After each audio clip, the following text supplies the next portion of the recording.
आइए हम छोटी सी प्रार्थना करें और फिर हम सीधे आज के वचन में जाना चाहते हैं।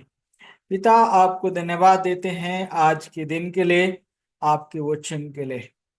आपके वचन के खुलने से प्रकाश होता है, लेकिन ये वचन आपके पवित्र आत्मा की उपस्थिति में ही खुलता है। इसलिए हम बहुत दीनता से प्रार्थना करते हैं कि आप अपने पवित्र आत्मा के द्वारा हम सब को अपने नियंत्रण में लें, अपने दास को अपने हाथों में लें, भूल चूक नादानियों को क्षमा करें, और जो वचन आप देना चाहते हैं प्रभु, वो हम सब की भलाई और बेहतरी के लिए दें, कि हम आपका धन्यवाद कर सके और हम शैतान की शक्तियों और युक्तियों पर जयवंत होकर प्रभु, जब आपके पुत्र प्रभु यीशु मसीह की आमद हो, तो अपने परिवार और अपनी सेवकाई के साथ उससे मिलने के लिए तैयार पाए जाएं। हमारी प्रार्थना सुने और स्वीकार करें, प्रभु यीशु मसीह के नाम से मांगते हैं, आमीन। तो आज हम बात करेंगे कि चोर जो है वो कौन है। जब हम चोर के बारे में बोल रहे हैं तो ज्यादातर के दिमाग में जाएगा कि चोर जो है वो शैतान है। बिल्कुल सच, चोर शैतान ही है, लेकिन शैतान अपने प्रतिनिधियों के द्वारा काम करता है। जिस तरह से हमारा प्रभु यीशु मसीह अपने प्रतिनिधि, अपने बेटे और बेटियों के माध्यम से उपकार के काम करता है, दया के काम करता है, भलाई के काम करता है, निर्माण के काम करता है, उसी प्रकार से जो चोर है, जो असली चोर शैतान है, वो अपने प्रतिनिधियों के द्वारा काम करता है। और कोई भी व्यक्ति उसका प्रतिनिधि हो सकता है। कोई पार्ट टाइम प्रतिनिधि होता है शैतान का, और कोई फुल टाइम होता है।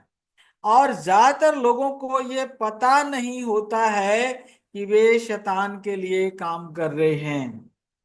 मैं दोहराऊंगा आपको, ज्यादातर लोग जो शैतान के लिए काम करते हैं, उनके इंटेंशन बिल्कुल ठीक होते हैं, और उन्हें इस बात का एहसास भी नहीं होता है कि वो शैतान के लिए काम कर रहे हैं। तो हम लोगों पर फोकस नहीं करेंगे, हम लोगों के कामों पर फोकस करेंगे, क्योंकि प्रभु ने क्या बोला है, उनके फलों से तुम उन्हें पहचान लोगे।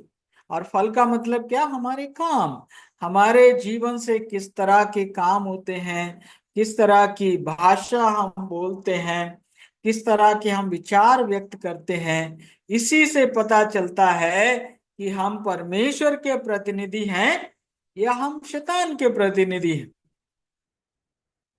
और मैं आपको बता देना चाहता हूं एक बार फिर से, मसीह यीशु ने भी बोला है कि समय आता है कि जो तुमको मार डालेगा, वो ये समझेगा कि मैं क्या कर रहा हूं, मैं परमेश्वर की सेवा कर रहा हूं। जी हाँ, कोई जो हमको मार भी डालेगा तो वो ये सोचेगा कि मैं परमेश्वर की सेवा कर रहा हूं। जैसे कि शाऊल, शाऊल जो है कलीसिया को मार रहा था, सता रहा था, उनको, उनकी हत्या कर रहा था, उनको अपमानित कर रहा था, और क्या सोच रहा था कि मैं प्रभु की सेवा कर रहा हूं, मैं प्रभु के काम का निर्माण कर रहा हूं। तो इसलिए जब आज का संदेश आप सुनते हैं, तो किसी व्यक्ति के लिए अपने दिल में घृणा मत पैदा होने दीजिए, क्योंकि कोई भी इंसान परमानेंटली ना तो परमेश्वर का होता है, ना वो शैतान का होता है। हम लोग कई बार पाला बदलते रहते हैं, गुस्सा आ जाता है तो शैतान की टीम में शामिल हो जाते हैं। जब हमारे दिल में पवित्र आत्मा काम करता है तो हम परमेश्वर की टीम में शामिल हो जाते हैं। तो आज हमारा फोकस है काम पर। मेरे प्रियो, मैं आपको बताऊंगा कि 5 तरह के लोग हैं जो शैतान के प्रतिनिधि हो सकते हैं। शैतान का जो काम है यहाँ पर, जो आपको बहुतायत का जीवन प्राप्त करने से रोकेगा। शैतान का मुख्य काम क्या है? प्रभु कह रहे हैं कि मैं आया हूं कि तुम बहुतायत का जीवन पाओ, और शैतान क्या करेगा, उस बहुतायत के जीवन की चोरी करेगा, उस बहुतायत के जीवन को नष्ट करेगा और घात करेगा। और ये बहुतायत का जीवन शुरू होता है कहां से? माइंड सेट से, मानसिकता से। सबसे बड़ी लड़ाई माइंड की लड़ाई है। सबसे बड़ी लड़ाई गोला बारूद, रॉकेट और मिसाइल से नहीं लड़ी जाती। सबसे बड़ी लड़ाई लड़ी जाती है माइंड से। माइंड में बात पहुंच जाए तो लड़ाई शुरू, और माइंड में बात पहुंच जाए तो लड़ाई क्या हो जाती है? खत्म हो जाती है। तो हमारा बैटल जो है वो माइंड का बैटल है।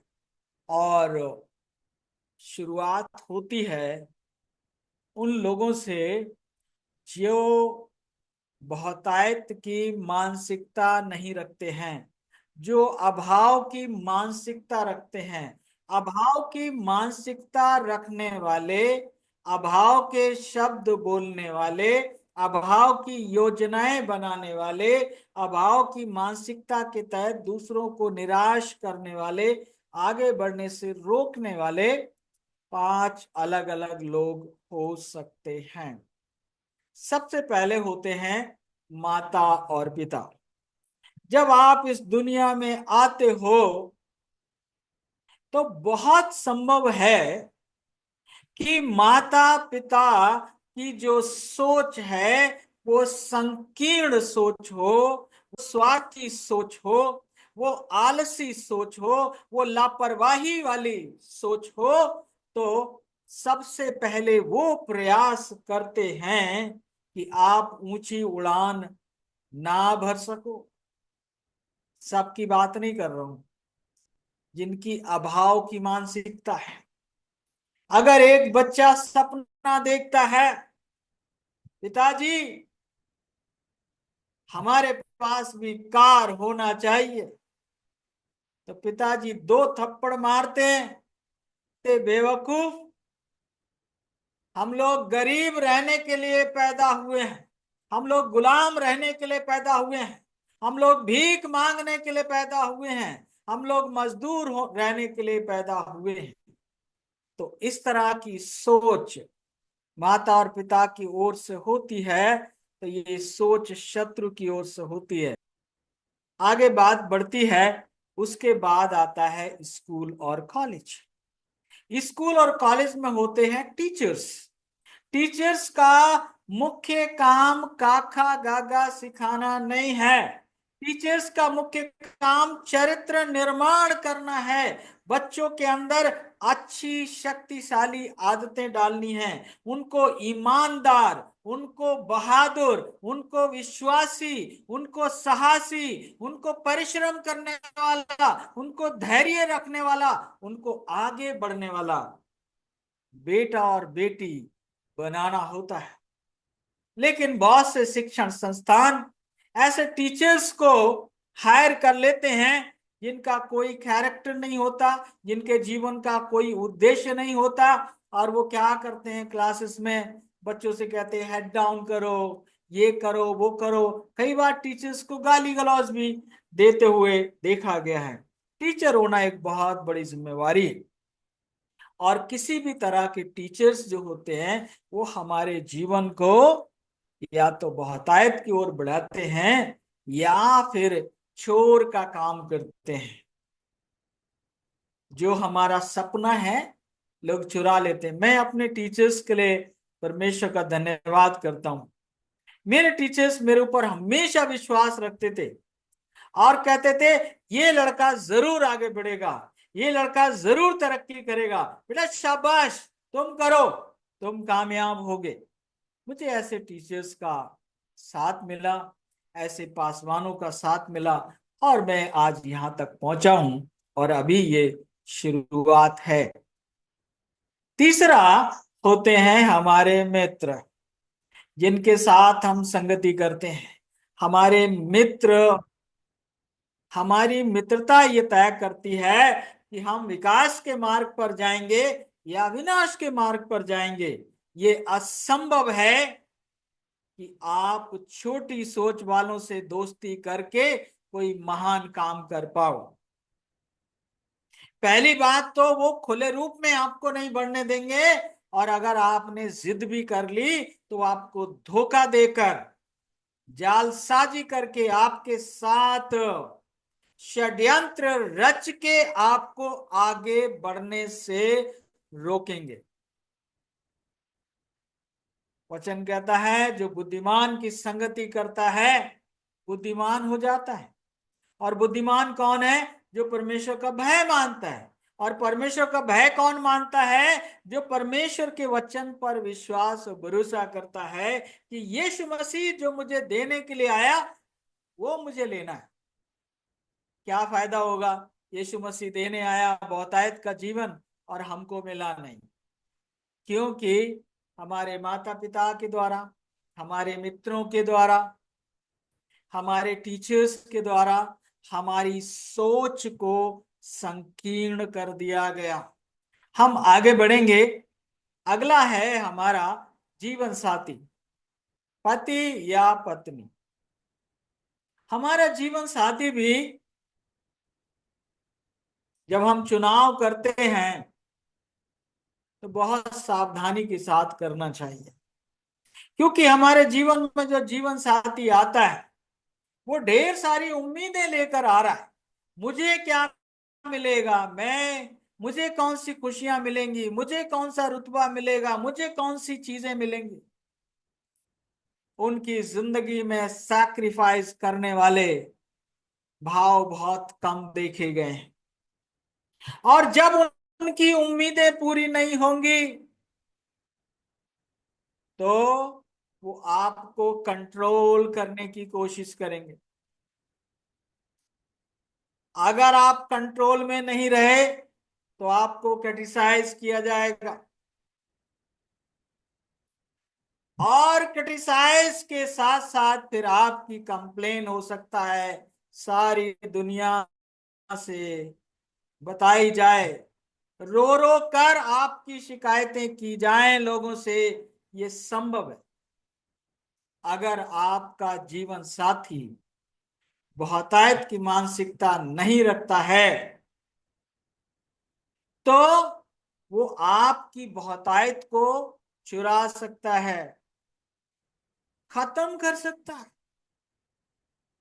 बहुत जरूरी है। और इसलिए मुझे और आपको सावधान रहने की जरूरत है। मुझे और आपको बहुत सोच विचार करने की जरूरत है, क्योंकि अगर टीचर जो है वो शैतान से कंट्रोल में है, आप उससे बच सकते हो।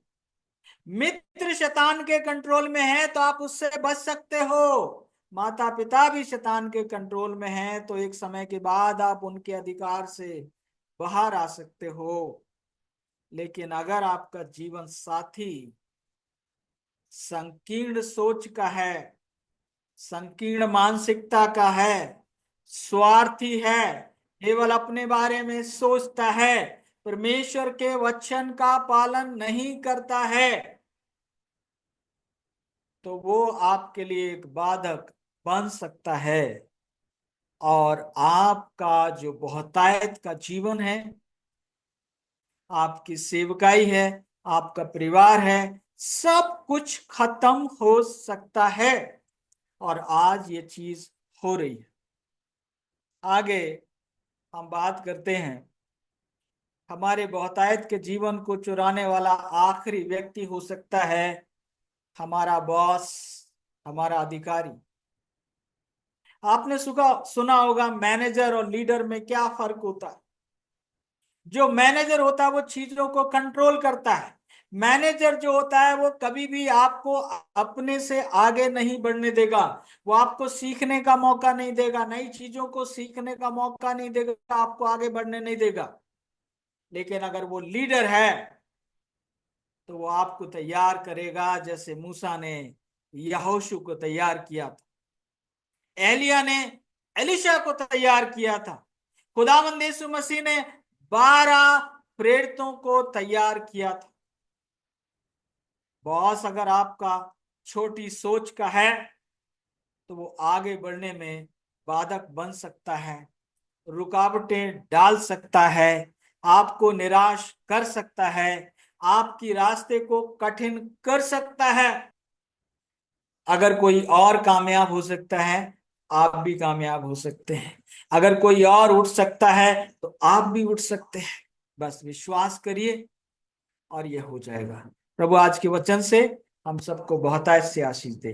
अगर आप हमारे साथ जुड़ना चाहते हैं तो हमारी स्क्रीन पर आपको हमारी जूम आईडी और पासकोड दिखाई दे रहा है, उसको आप उसकी मदद से हर सुबह 5 बजे आप हमारे साथ जुड़ सकते हैं, ताकि आप भी इस संदेश को सीखें और आप स्वस्थ, सुखी और संपन्न बने और परमेश्वर के राज्य के लिए आप तैयार हो सके। प्रभु आप सबको बहुत से आशीष दे।